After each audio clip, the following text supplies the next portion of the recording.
Okay, so, this is probably going to be one of at least a couple of versions of this video. I'm making this one with my phone because there's only so much space, save memory on my laptop, and a lot of it's already full of research, and I'm already putting stuff on external hard drives and backing it up online in various storage locations and so on and so forth. But this is going to be a quick breakdown of some symbols, some connections between symbols, and I promised I would get into breaking down some of the typical symbols released by the FBI to keep an eye out for, because they are used by pedophiles and pedophile networks to identify themselves to one another. So I'm going to click on one of these. Hopefully we get the ball rolling on this. And I guess that's not possible. Okay, so you see these, you see roughly the same images. I'm going to definitely make another video. But just to get the ball rolling again, I'm trying to make at least one a day, and I didn't make one yesterday because I was so beat from the birthday party. So here are like the four main symbols that a lot of pedophile rings use. There are a lot of other symbols out there, but these are the ones that the FBI, oh, here we go, have released. So I would like to focus mainly today on the spiral, the blue spiral symbol right here, and get into a little bit about what I think this means, why pedophiles, pedophile networks, child trafficking networks, and brothels use this specific symbol here to identify themselves to one another. Because and it says little boy lover. I think that might, I mean, I don't know how accurate that is. I think I would think it would be like a catch-all for all of them, wouldn't just be for boy lovers. But we'll see. And it amazes me that the FBI doesn't release the background information on what these symbols likely mean, what they're likely connected to, and or they don't know. So let's get into it a little bit. I've already got some tabs pulled up for the some of the topics I wanted to make connections with. So this is the FBI one. Alright, let's start with spiral. Why the spiral? For so many reasons. Let's start with the Pleiades.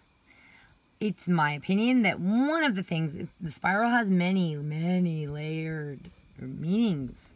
Not just in this context, but I will explain to you how there's crossover and what it means in this context of a pedophile network, so on and so forth.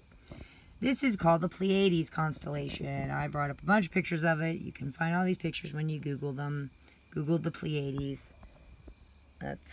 Sorry, I'll try to make it focus. And it's a star constellation.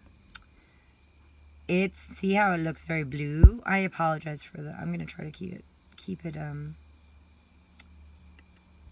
it focused, but it's quite blue, and it sort of it makes two shapes, sort of. It begins to make like the beginning of a spiral, but it also makes sort of a sickle shape, like a scythe sickle to reap with. This will be important to note, okay? Now, the background, there's at least a couple of stories based in Greek myth, and then there's other stories in other myths that explain the Pleiades. It has a couple of names. It's called the Seven Dancing Sisters, and it's also called the Maiden Riding the Bull. Why is it called the Seven Dancing Sisters? Let me see if I know I had other pictures. That's because, let's see if we have any pictures of the sisters here. Here's one.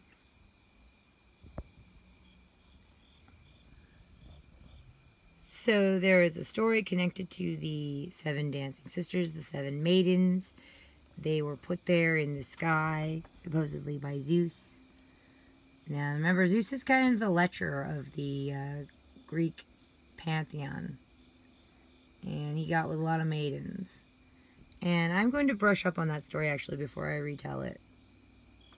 Because I know the other one better.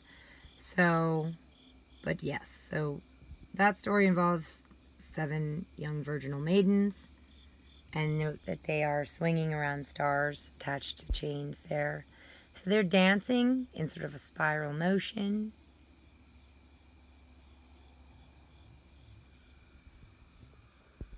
It's also called, this constellation is called, the Maiden Riding the Bull. The maiden being Europa. This is where we get the name Europe from. Europa was a maiden, a virginal maiden, who, again, Zeus fancied and decided in order to seduce her, have his way with her, he was going to go ahead and turn himself into a bull. And so he did so. He turned himself into a bull, and she, for some reason, decided to climb atop of a bull. And that's when he took off running and sprinting out into the ocean and, you know, took her to this island where, like, I guess he could keep her secluded and do whatever a bull does with a maiden.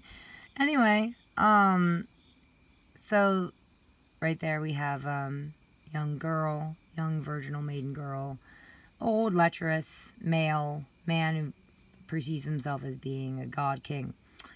Now I know you guys like to think, oh, maiden, you know, late teens, early 20s. Which, that alone, considering we're talking about an ancient, you know, immortal god king, she's a baby compared to him. Anyway, she's like a fetus compared to him.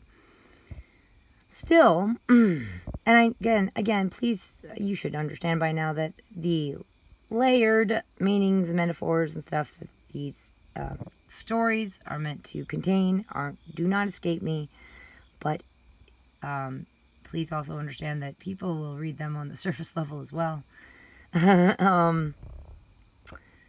Especially people who really, really want to, because let's say they're attracted to children, and this, you know, kind of makes it look okay to be attracted to children, because, no, it probably wasn't. I mean, back in the day when these stories were being fashioned, it was probably not an late teen, early 20-something. It was probably more like an early teen something, 12, 13 possibly, maybe even younger. That's what a virgin maiden was back then. Girls were married off pretty young, unfortunately, back then. And you should know that I make a point sometimes of going on some of the legal pedophile websites. Like, there's one called Boy Wiki. I kid you not. There are legal pedophile websites out there tailored for pedophiles. So there's one called Boy Wiki.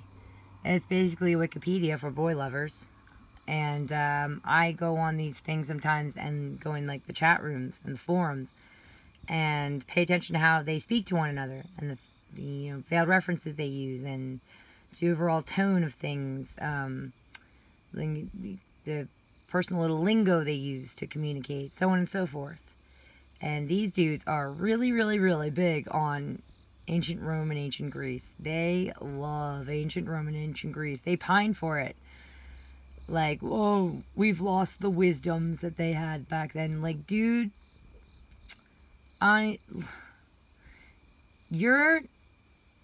you would have been every bit the loser then than that you are now. Chances are you either would have been a eunuch or a corpse on a battlefield. So, like, it was the elites that were buggering kids, dude. You would have been sowing fields or some shit, you know, like, I don't know what you're... they're ridiculous. They're like, yeah, you know what, they also conscripted dudes into the army back then, you idiots. They're all like, let's bring back ancient Rome. It's like, no, you just want to have sex with kids. Anyway, I'm sorry. So, keep that in mind.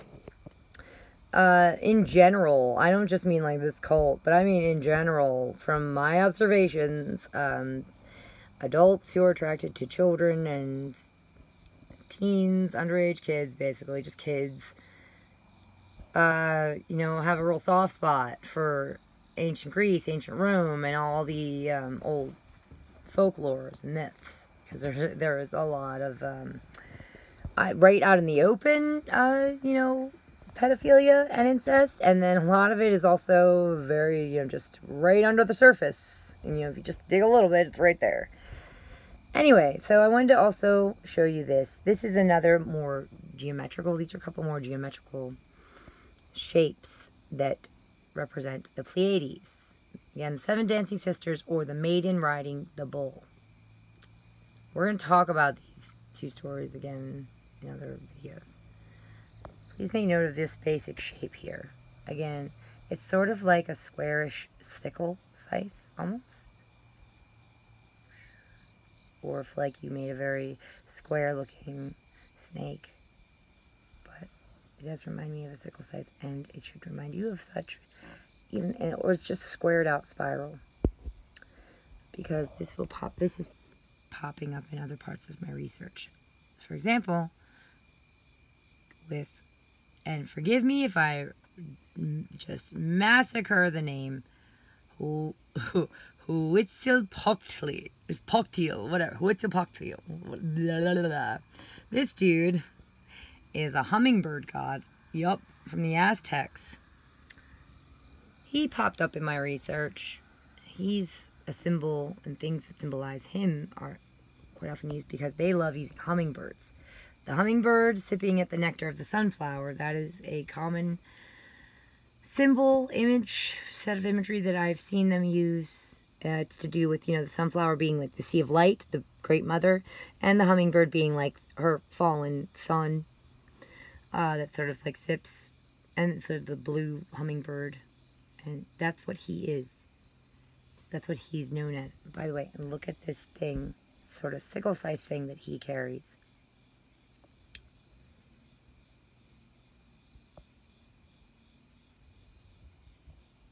Do we see it?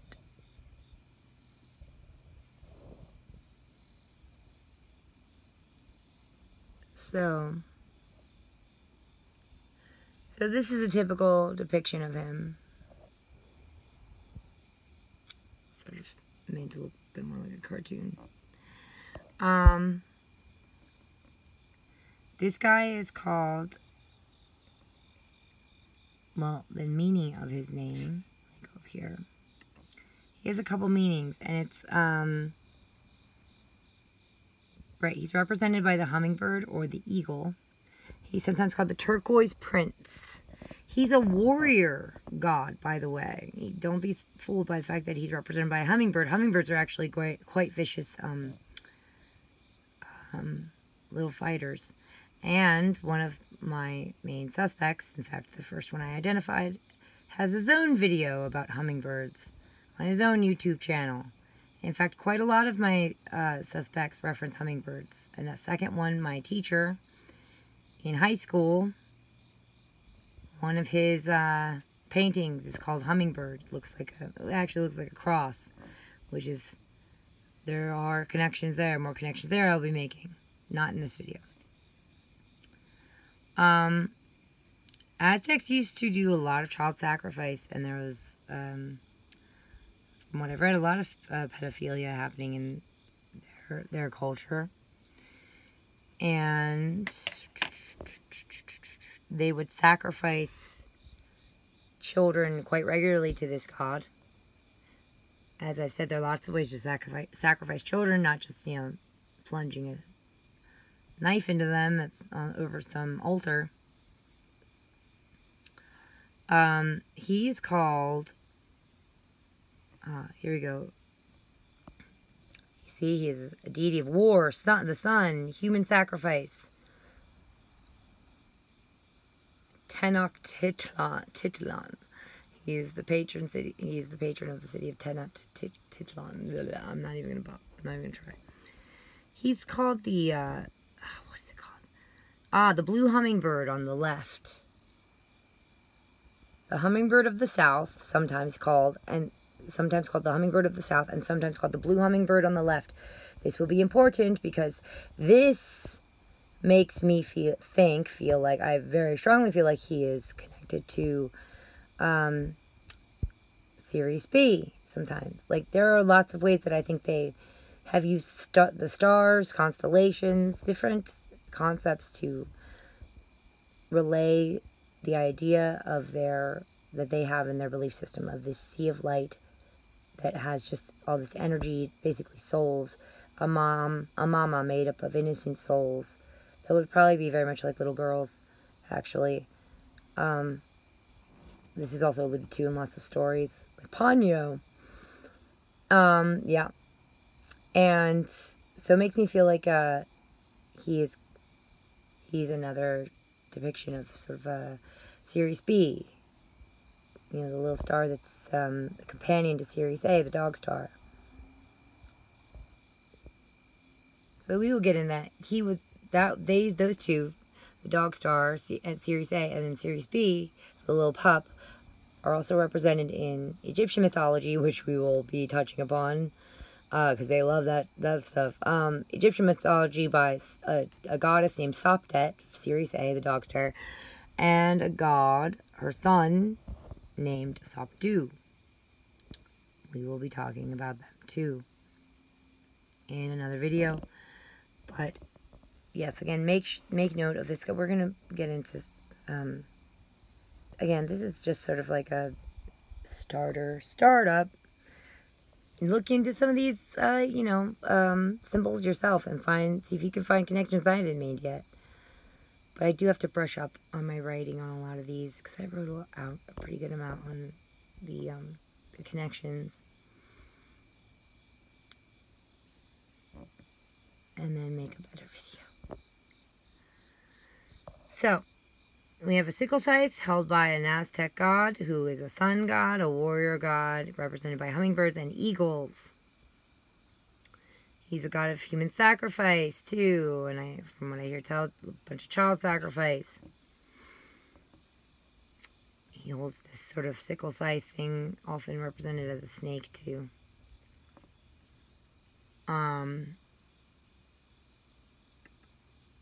We have the Pleiades. Looks very much like a sickle scythe. And I want to make another video where I have some of these pictures sit right next to each other. Oh, and one that isn't so shaky. I apologize for the nonsense. I'm really just making these as best I can in my free time while I'm trying to figure out like how really it's like what my next step is, how to survive tomorrow.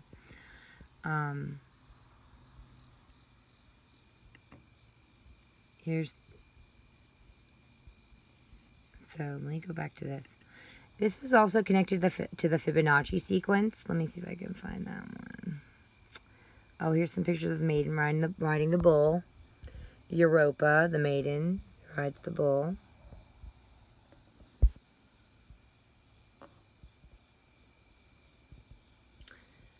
And again, this represents, in one layer representation, is the Pleiades constellation sitting just above the constellation of Taurus.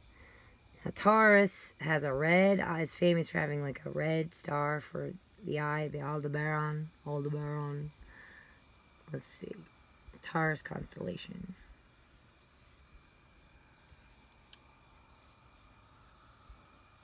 And there are a lot of connections with this stuff. So here we go. Here's the Taurus constellation. Here's the Pleiades. Yeah, it kind of sits on the back there. The maiden riding the bull. So, and these are also the 7 dancing sisters. This constellation's made reference to a lot of myths.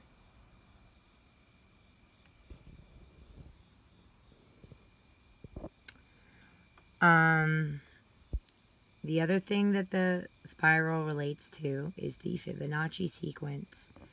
And this idea that you cannot, because remember these are chaos and inertia worshippers, phallus worshippers. male worshippers, male element worshippers.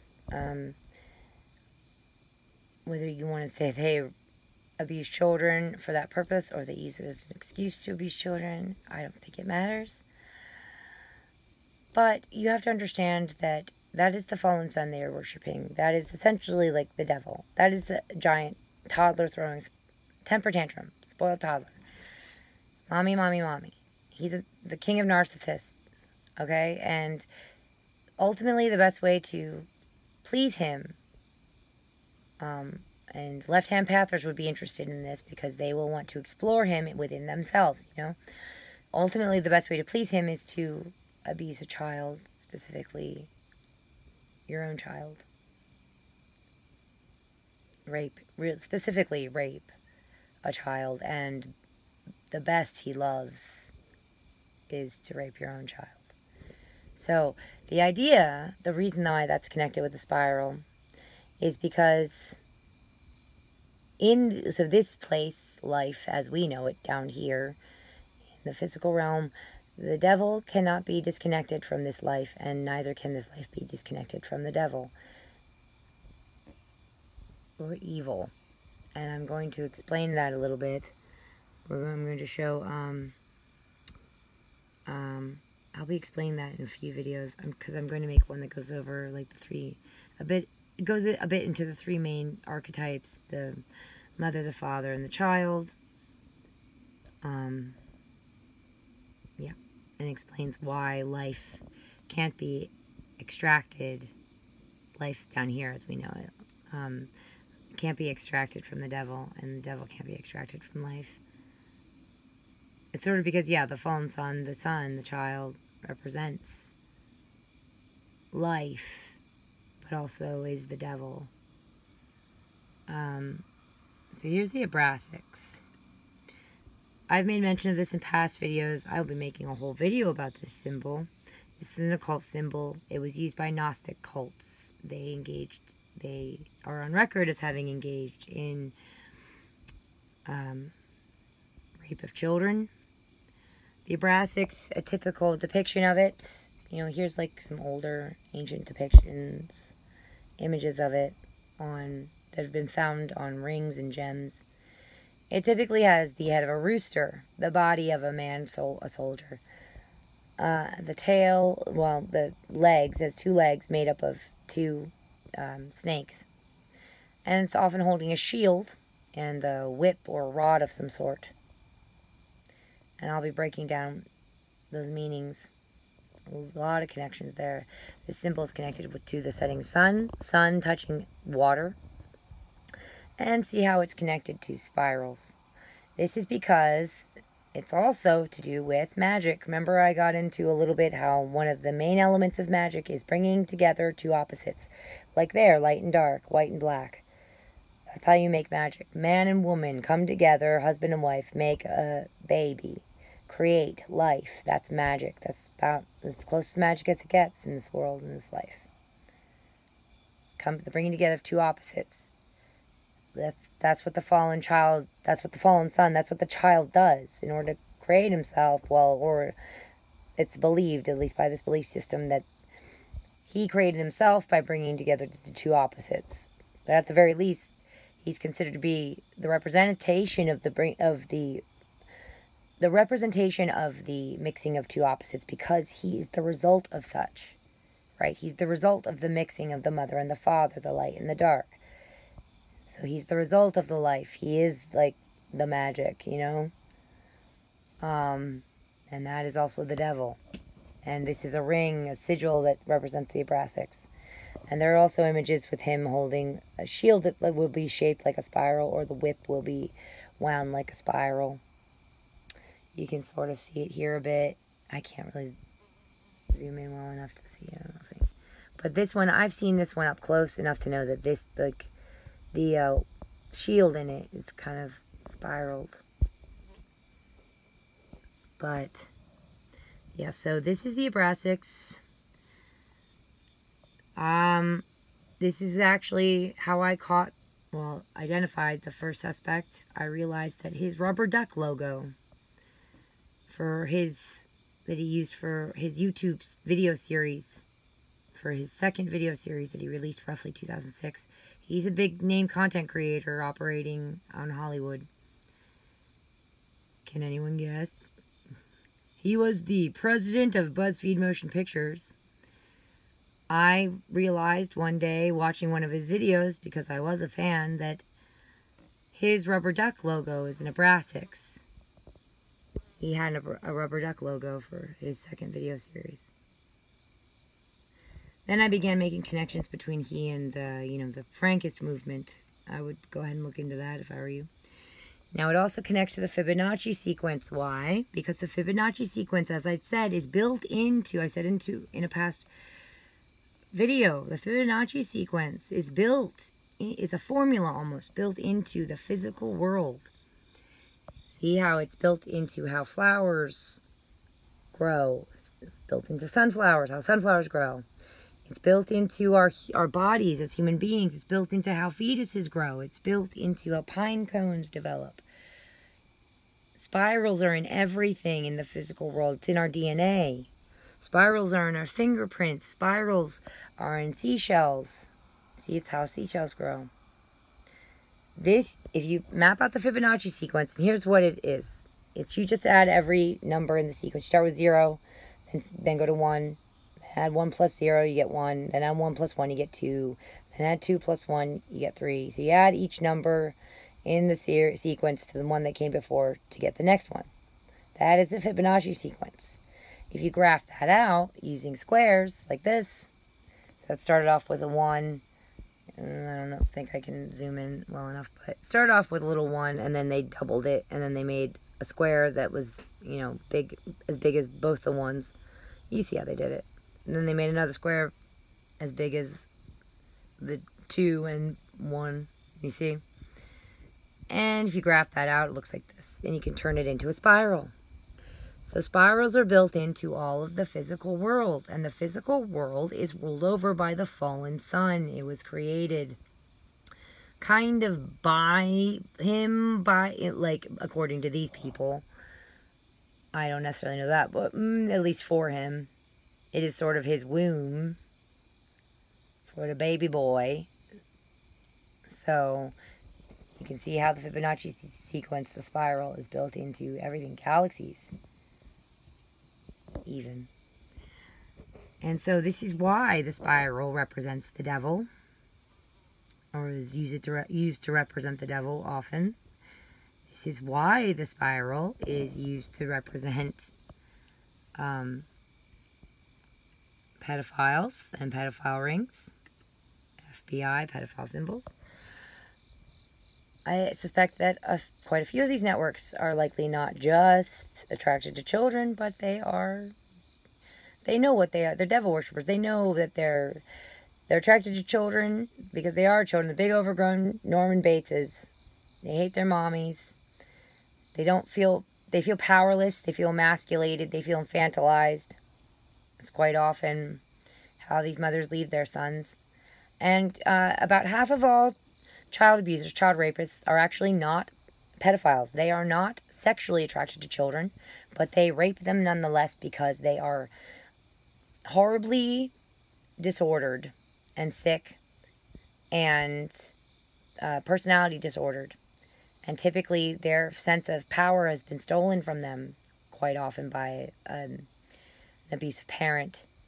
And they get that sense of power back by abusing children, people that are weaker than them. And you'll see this also start to manifest when, quite often, these people, when their kids will hurt animals too.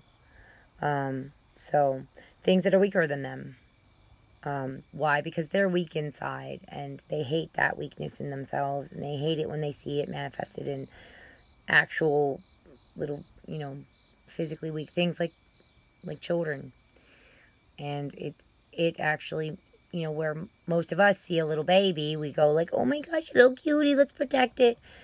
These people might be prompted to want to hurt it because they see in that baby, in that child, a toddler, a young girl maybe, a weakness that they hate in themselves. It was their strength, you know, their sense of self was stolen from them, typically by abusive parents, or neglectful parents, which I suspect is a big reason why they are attracted to children, or attracted to abusing children. Depends, you know. You will get pedophiles who are attracted to children and will never abuse a child, yes, but you will definitely get pedophiles who will absolutely abuse children, and then you'll get child abusers that are not pedophiles at all. That's it. So these are important distinctions to make. And it's also very important to understand why this symbol, this spiral symbol, is so connected with pedophiles, pedophilia, and child rape, because it is literally connected to life, the devil, raping your own kids, which is what the devil wants the most. Absolutely is his favorite thing. You know, again, if the devil were like an actual sentient manifestation of evil, you could see it as more like, you know, the most evil side of human nature, what have you, whatever you want to call it. It's the worst thing a person can do, a human being can do, is rape their own child. So, and there are people out there who do it, I think, specifically for the goal of trying to explore the darker sides of their nature, because they care more about reaching some kind of weird, creepy enlightenment, I don't know, than they care about the well-being of their kids. Or any kid. So, yeah, you're going to have quite a few reasons why these kids are being abused. Layered reasons, but, so, yeah, it's just, so, I figured I would, get into that. And then, of course, things like, the spiral triangle there. The upward pointing triangle is male phallus. Symbolizes males, men typically. That one might be more male-centric. Like boy lovers, you know? But I wouldn't be surprised if this one would probably be more girl-centric again. So you see how the spiral plays in no matter what, quite often. But this is how they might differentiate themselves. Like this would be used, the blue upward pointing triangle would be used probably by, you know, brothels selling boys, whereas this one would be used by brothels selling girls. The butterfly, I might make a whole other, since we're already at a half-hour, whole other video to do with that. It's to do actually with Tesla, I believe, and his 369, the mapping out he did of the 369. Well, if you map out the other numbers on that circle, it makes something that looks kind of like a female pelvis, which also looks kind of like a butterfly. Those are all connected. And then the pink and the purple, the colors are also very significant. So I'm going to cut this out now and make another video. Okay, good night.